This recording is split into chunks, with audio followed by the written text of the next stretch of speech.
उस क्वेश्चन को छोड़ दो। It is better to leave that question. अगर दम ना हो ऑफिसर बनने की तो भैया आप एनडीए छोड़ दो, सीयूटी पे ध्यान दो। नहीं करना होता है सारे सवाल। हमारे बहुत सारे एस्पिरेंट्स ने लास्ट मोमेंट पे तैयारी करना शुरू करी और जिन्होंने स्मार्ट वर्क किया उनका सिलेक्शन हो गया। तो ये स्टोरी है हमारे एक एस्पिरेंट की, जिसने अपनी रियल स्टोरी शेयर करी है कि भाई किस तरह से उसने सिर्फ 2 महीनों में एनडीए के रिटन एग्जाम निकालने की तैयारी करी। मतलब जीरो से हीरो तक के सफर की एक प्रॉपर स्ट्रेटजी आपके सामने इस वीडियो में आने वाली है। हमारे एस्पिरेंट्स ने जिस तरह से हमें बताया एज इट इज वो हम आपको बताने वाले हैं, क्योंकि यहां पर कोई शॉर्टकट नहीं है, बस एक स्मार्ट टेक्निक है जिससे आप ये एग्जाम निकाल सकते हैं। तो क्या करना चाहिए, इसके पहले हम बात करेंगे कि इन 60 दिनों में क्या नहीं करना चाहिए। तो दोस्तों ये कुछ मिस्टेक्स हैं जो एक एस्पिरेंट करता है, चाहे वो 60 दिन पहले तैयारी करे या फिर 1 साल पहले। लेकिन ये कुछ मिस्टेक्स हैं जो अगर वो करेगा तो उसका सिलेक्शन कभी नहीं हो पाएगा। What not to do. Leaving topics. हम लोग को पता है कि एनडीए का सिलेबस बहुत आसान है। मतलब ये फिक्स है कि 100% सवालों में से 30% सवाल बिलो एवरेज रहते हैं। मतलब कट ऑफ तो आपका ऐसे निकलना चाहिए, बट स्टिल बहुत सारे बच्चों का कट ऑफ नहीं निकलता, बहुत सारे बच्चों का सिलेक्शन नहीं होता, क्योंकि वो जो आसान 30% सवाल हैं वो कौन से टॉपिक में से आने वाले हैं ये आपको नहीं पता। अगर आप टॉपिक छोड़ छोड़ के पढ़ते हैं तो इसका नुकसान ये होता है कि जो आसान सवाल हैं वो उसमें से आ सकते हैं जो आप करके नहीं गए हैं, जो टॉपिक आप छोड़ के गए हैं, और जो टफ सवाल है वो उसमें से आ जाएंगे जो टॉपिक आप करके आए हैं। तो करके आने के बाद भी आप उसमें डिफिकल्टी फेस करेंगे। इस चक्कर में मैं हमेशा बोलता हूं बच्चों से कि भले ही बहुत हाई लेवल क्वेश्चन मत करो, लेकिन ओवरऑल आपका सिलेबस कंप्लीट होना बहुत जरूरी है, क्योंकि अगर आप पूरा करके जाएंगे तो 30% सवाल जो आसान है वो तो एटलीस्ट करके ही आएंगे, बेसिक कट ऑफ आपका निकल जाएगा। लेकिन बात करते हैं लास्ट डेट तक सिलेबस कंप्लीशन। दोस्तों आप शुरू में जोरदार मेहनत करके सिलेबस कंप्लीट कर लो। जो बच्चा आखिरी तक सिलेबस ही कंप्लीट करता रहता है वो हमारा मॉक अटेम्प्ट ही नहीं कर पाता। यहां पर आपको मॉक अटेम्प्ट करना बहुत जरूरी है। जितने ज्यादा मॉक पेपर अटेम्प्ट कर पाओगे आपको अपनी स्ट्रेंथ और वीकनेस पता लग जाएगी। उसको बोलते हैं स्वॉट एनालिसिस। स्वॉट एनालिसिस जो नहीं कर पाता वो एनडीए का एग्जाम भी क्लियर नहीं कर पाता। आप जितने मॉक पेपर देंगे, जितना प्रैक्टिस टेस्ट खुद को देंगे, जो आप जितना ज्यादा अपने आप को झोंकेंगे रियल सिचुएशन में, उतना ज्यादा आप एनडीए का कट ऑफ निकालने के करीब पहुंच जाएंगे। लेकिन जब एनडीए का आप आखिरी तक सिलेबस करते हैं तो कुछ नहीं होता।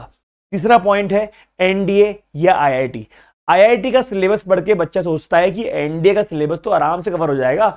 आईआईटी की किताबों से पढ़ के बच्चा एनडीए का एग्जाम निकालने का सोचता है, जो कि एक बहुत ही गलत टेक्निक है। ये पता नहीं किसने स्टार्ट कर दिया है कि आईआईटी का पढ़ लो एनडीए निकल जाएगा। I am really sorry for that.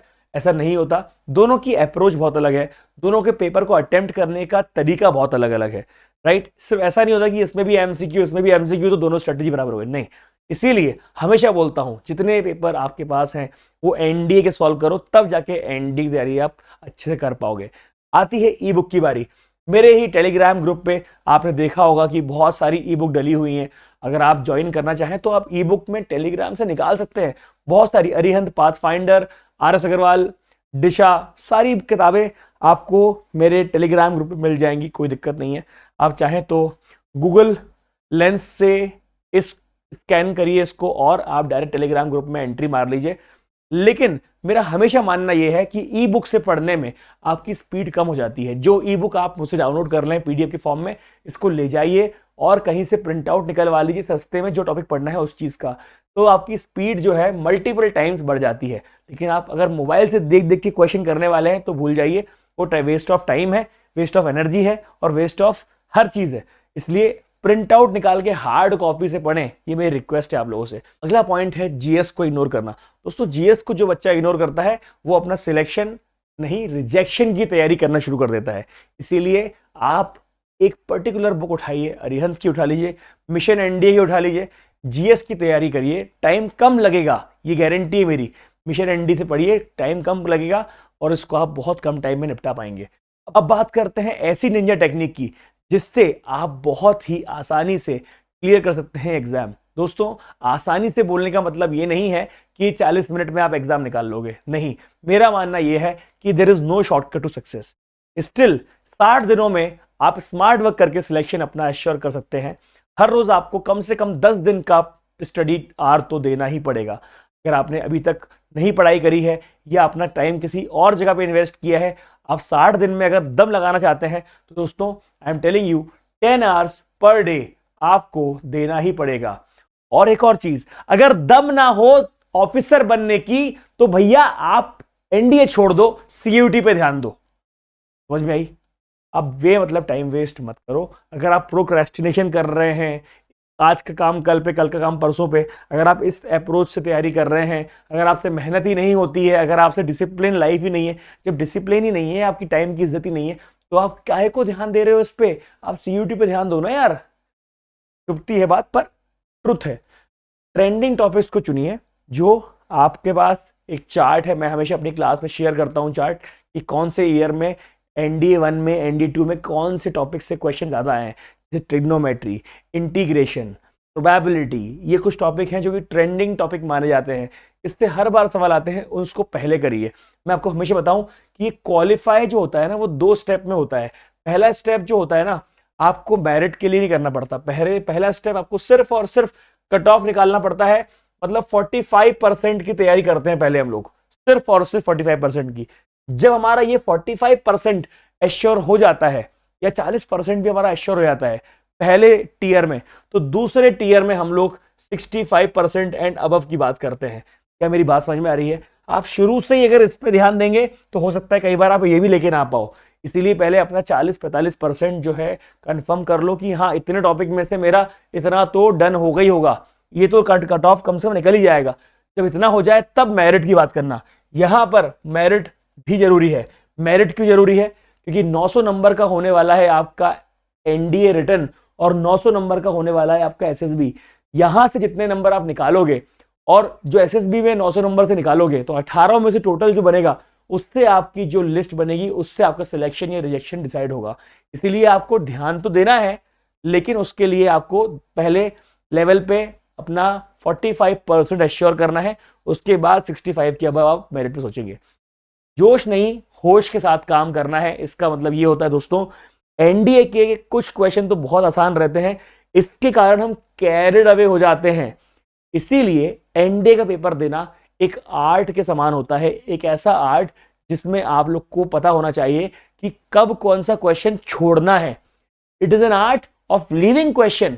आप किसी भी क्वेश्चन को बस चैलेंज की तरह मत ले लेना कि इसको तो मैं करके ही छोड़ूंगा। नहीं करना होता है सारे सवाल नहीं करना होता है। कई बार कई सवाल आते हुए भी छोड़ देते हैं हम, क्योंकि उसमें टाइम ज्यादा लगने वाला है।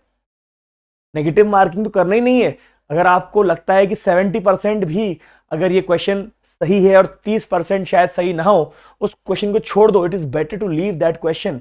जो क्वेश्चन शॉर्ट 95% के ऊपर आपको लग रहा है कि सही है, उसी पे टिक करके आओ, अदरवाइज छोड़ दो। छोड़ने के बाद भी आपका सिलेक्शन हो जाएगा, क्योंकि इस कट ऑफ जो है बहुत कम जाते हैं। कट ऑफ जाता है सिर्फ और सिर्फ 900 में से। अगर हम मैथ्स की बात कर लें तो पूरा मिला के अगर देखें तो पूरे 900 में से आप अगर 380 भी स्कोर ले आओगे तब भी आपका सिलेक्शन हो रहा है। 380 तो बहुत बड़ा अच्छा स्कोर माना जाता है भाई। आप समझो, पेपर अटेम्प्ट करके सड़ाना नहीं है, नेगेटिव मार्किंग लेके नहीं आना है, आपको सिर्फ 380 मार्क्स लेके आने हैं 900 में से। होता ही क्या है यार, इसमें आराम से लेके आओ, 40% में सिलेक्शन तय हो रहा है आप लोग का। कंप्लीट सिलेबस करना बहुत जरूरी है। दिन रात एक कर दो, कंप्लीट सिलेबस करो, इसको चैलेंज की तरह लो। आप कोई लल्लू पुल्लू आईटी वाले नहीं बनने वाले हो, आप एक ऑफिसर बनने वाले हो। समझो, आप इंडियन डिफेंस फोर्सेस के एक बड़े ऑफिसर बनने वाले हो। आप ये मोटिवेशन लेके आपके अंदर का गूज बम नहीं आता, अगर ऑलिव ग्रीन यूनिफॉर्म देख के आपके अंदर गूज बम नहीं आते, अगर आपके कंधों पे जो सितारे लगने वाले हैं उसको इमेजिन करके अगर आपको गूज बम नहीं आता, तो I think CUET is the better option. तो दोस्तों, कंप्लीट सिलेबस करना है, मेहनत करो। सिनोनिम एंटोनिम इंग्लिश एक ऐसी चीज है दोस्तों जो आप दोस्तों से तो मिलते ही हो, दोस्तों की हेल्प लेके सिलेबस कंप्लीट करो। जितने आप सिनोनिम एंटोनिम याद कर रहे हो, आइडियम्स याद कर रहे हो, इनके साथ आप जो फालतू बात करते हो दोस्तों से ना, उसकी जगह आप शेयर करो ये सारी चीजें। बच्चों का जो जितने दोस्त हैं आपके, उनसे बोलो कि कुछ नए वर्ड तुम सीखो, कुछ नए वर्ड मैं सीखता हूँ। जब जो बात करने आए हो, 2 महीने के लिए इंटरेक्शन कर रहे हो, पॉजिटिव वे में इंटरेक्शन करो, and trust me, it is going to change everything, it is going to deliver the result. इसलिए दोस्तों, ये वीडियो फिर से एक बार देखिए, कौन से पॉइंट को आप फॉलो कर रहे हैं उसको लिखिए, और जो मैंने मिस्टेक वाला बताया है उसमें से कौन सी मिस्टेक आप अभी तक कर रहे हैं उसको लिखिए। कमेंट बॉक्स में जरूर लिखिएगा कि कौन सी चीज आप मिस्टेक के तौर पे कर रहे हैं और कौन सी अच्छी चीज जो निंजा टेक्निक है वो आप फॉलो कर रहे हैं सिलेक्शन के लिए। Thank you very much. Video पसंद आए शेयर करिए। जय हिंद, जय भारत, ऑल द बेस्ट।